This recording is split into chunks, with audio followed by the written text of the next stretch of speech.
اعوذ باللہ السمیع العلیم من الشیطان الرجیم بفضل بسم اللہ الرحمن الرحیم۔ اس وقت ہم موجود ہیں مدائن کے اندر۔ یہ مدائن وہی شہر ہے جہاں پر آرام فرما ہے۔ میرے پیچھے آپ مزار دیکھ رہے ہیں سلمان فارسی۔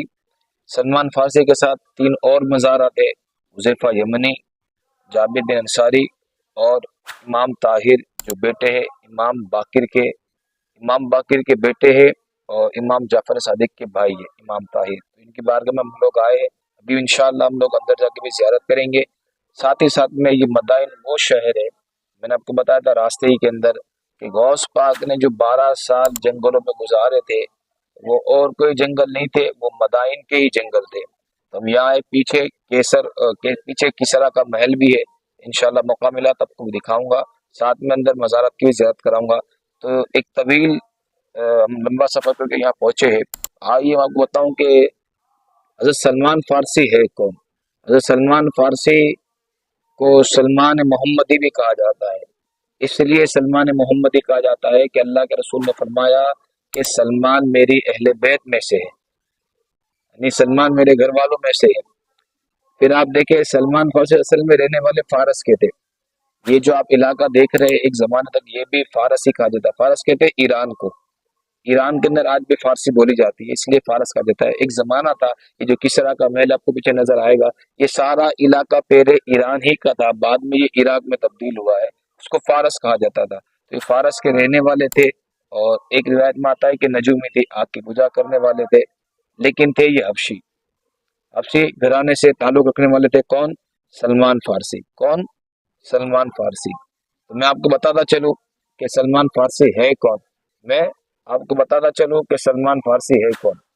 علیکم، اس وقت ہم سلمان فارسی کی بارگاہ کے اندر ہیں۔ آپ دیکھ لیجیے یہ جو روزہ ہے حضرت سلمان فارسی کا ہے، لیکن اس طرف آپ دیکھ لیں یہ جو آپ کو جگہ نظر آتی ہے، بتایا جاتا ہے کہ یہاں مولا علی بیٹھا کرتے تھے، یہاں مولا علی کا چلہ بھی کہا جاتا ہے کہ مولا علی کا چلہ ہے، اور یہاں مولا علی بیٹھا کرتے تھے۔ ساتھ میں آپ کو بتاتا ہوں اور بھی مزارات ہے، میں انشاءاللہ آپ کو زیارت کراتا ہوں۔ یہ دیکھیں ماشاءاللہ سلمان فارسی کا نام بھی لکھا ہوگا یہاں، یہ سلمان فارسی کا روزہ ہے، ماشاءاللہ زیارت کریں۔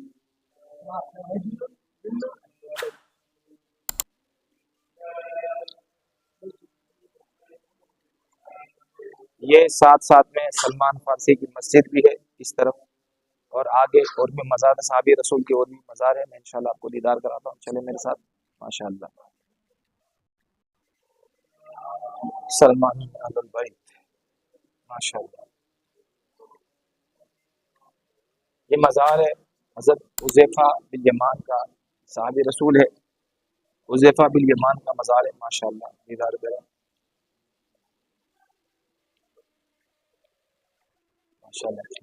ساتھ ہی ساتھ میں 2 اور مزار بھی ہے، ایک اور صحابی رسول حضرت عبداللہ جابر انصاری، عبداللہ بن جابر انصاری، ماشاءاللہ یہ ہے عبداللہ بن جابر انصاری، اور ان کے ساتھ میں ایک اور مزار ہے، ان کے ساتھ میں ایک اور مزار ہے امام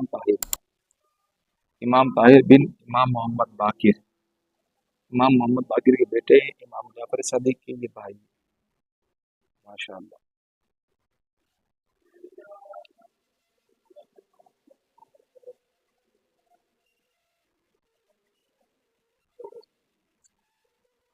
اللہ اس وقت ہم موجود ہے سلمان فارسی کی بارگاہ میں، یا سلمان محمدی آپ کہہ سکتے ہیں، اور سلمان محمدی کے بازو میں بغل میں ایک اور مزار ہے ان صحابی رسول حضرت حذیفہ بن یمان کا۔ یہ حذیفہ بن یمان کا مزار پہلے کہیں اور تھا، حذیفہ بن یمان کا مزار پہلے کہیں اور تھا، لیکن ان کے قبر میں کچھ گندا پانی وغیرہ آنے لگا، تو یہ حاکم وقت کے خواب میں آئے، انہوں نے کہا کہ مجھے ایسے تبدیل کر دیا جائے، یہاں سے تبدیل کر دیا جائے۔ تو اس وقت جب آپ کو تبدیل کیا گیا تو یہ پایا گیا کہ آپ کا جسم صحیح سلامت تھا، تر و تازہ تھا، اور شاعر کہتے ہیں کہ زمین میلی نہیں ہوتی، زمن میلا نہیں ہوتا، محمد کے غلاموں کا کفن میلا نہیں ہوتا۔ چند سال پہلے ہی، اور انہوں نے خواب میں کہا تھا مجھے سلمان فارسی کے قریب میں سلانا۔ اس کا پورا جو واقعہ ہے اس طرف آپ دیکھ سکتے، عربی میں بورڈ لکھا گیا ہے، یہ سن ہجری کے ساتھ بتایا گیا تھا کہ آپ کا مزار کہاں پہ تھا اور کہاں سے آپ کو تبدیل کیا گیا۔ سب سے بڑی بات یہ کہ 1350 سال کے بعد، یا تقریباً 1400 سال کے قریب آپ کے مزار مبارک کو تبدیل کیا گیا، تو آپ کا جسم صحیح سلامت تھا. یہ پورا واقعہ تصویر کی صورت میں اور عربی زبان کے اندر لکھا گیا ہے، سن ہجری کے ساتھ لکھا گیا ہے. یہ جو لوگ کہتے ہیں کہ معاذ اللہ میرے نبی مردہ ہے، ان کے لیے جواب ہے کہ میرے نبی کی بات چھوڑو، میرے نبی کے غلاموں کا عالم یہ ہے. آپ دیدار کریں حذیفہ بن یمان کی مزار کا، کہ آج بھی یہ اپنی قبروں کے اندر صحیح سلامت ہے، زندہ ہے، ان کے جسم مبارک زندہ ہے. شاہ لکھتے ہیں امام نے لکھا تھا کہ تو زندہ ہے واللہ، تو زندہ ہے واللہ، میری چشم عالم سے چھپ جانے والے. یہ میرے نبی کے لیے لکھا تھا. آگے دو اور مزار ہیں، انشاءاللہ ہم آگے اور زیارت کریں گے انشاءاللہ.